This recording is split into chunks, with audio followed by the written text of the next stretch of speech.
Over 6 months, Gaza has been ravaged by war, disease, death, and now imminent famine caused by Israel's siege.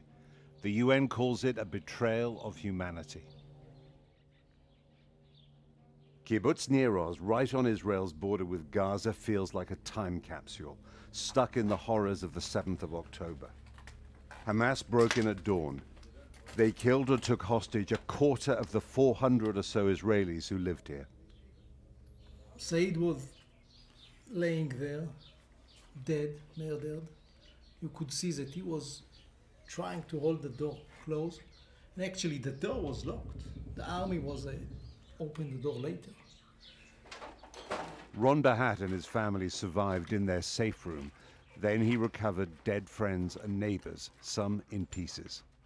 In this house, you know, that was the first time that we realized that we are not looking for only bodies, because in the beginning, you know, we took a lot of bodies. The interrupted, terminated lives. Laundry neatly folded the night before the attack give Israelis a sense of moral clarity. Going around this place, you can understand why Israelis believe very strongly that they're fighting a just war in Gaza. Of course, their allies feel the same.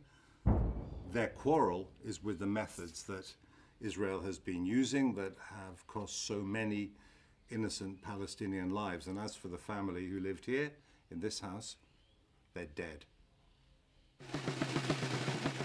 Israelis support the war. Many are also back on the streets, demanding the resignation of the Prime Minister. Netanyahu's stated war aims, total victory over Hamas, as well as freeing the hostages, have not been achieved. The demonstrators say that's because they come second to his own political survival. Nava Rosario leads a movement called Shame. Netanyahu has an interest to lengthen the war as much as he can, because as long as the war is still going on, he can say that now is not the time to new elections. Now is not the time to look for who is responsible, which is he. Everyone here faces uncertainty, sometimes fear, and a forbidding future. Israelis and Palestinians look at each other with horror since the 7th of October. The old city of Jerusalem, the heart of their conflict, has been mostly quiet. During Ramadan, many Palestinians under 55 need police permission to join the crowds moving to the Holy Mosque. Palestinians were already convinced that their lack of rights under Israeli occupation amounted to apartheid. Israel denies that allegation. And another, considered plausible by the World Court, that it is committing genocide in Gaza. Both sides believe that the other has carried out inhuman, unforgivable crimes since the 7th of October. New wounds on a century of scars. Dimitri Diliani, a Palestinian Christian activist, says Israelis are in denial. Killing children is killing children. It doesn't matter who is the child that's being killed. It doesn't matter who is doing the killing. I do sympathize with the Holocaust. I recognize the Holocaust. But that does not mean a green light for Israel to commit a genocide against my people or any other people, matter of fact.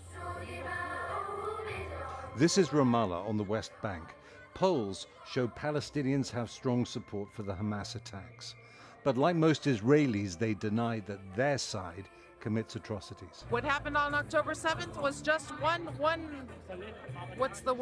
thing that happened in a long, many years of oppression. So again, I'm going to repeat myself, that our struggle will continue until we are free. That's what any people under occupation, under oppression, under colonial settlerism will do. We can report firsthand here on the occupied West Bank, just as we can from Israel. But foreign journalists are not allowed into Gaza by Israel or Egypt. The BBC commissioned a Palestinian freelance in Rafah to film 11-year-old Rima getting food for her family. If we get there early, we get some food. But if we're too late, the food runs out, so we won't have anything to eat. The food we bring is only enough for one meal. This has become a daily ritual for the children like Rima who fled to this part of Rafah with their families. Much less aid reaches northern Gaza, where famine is imminent.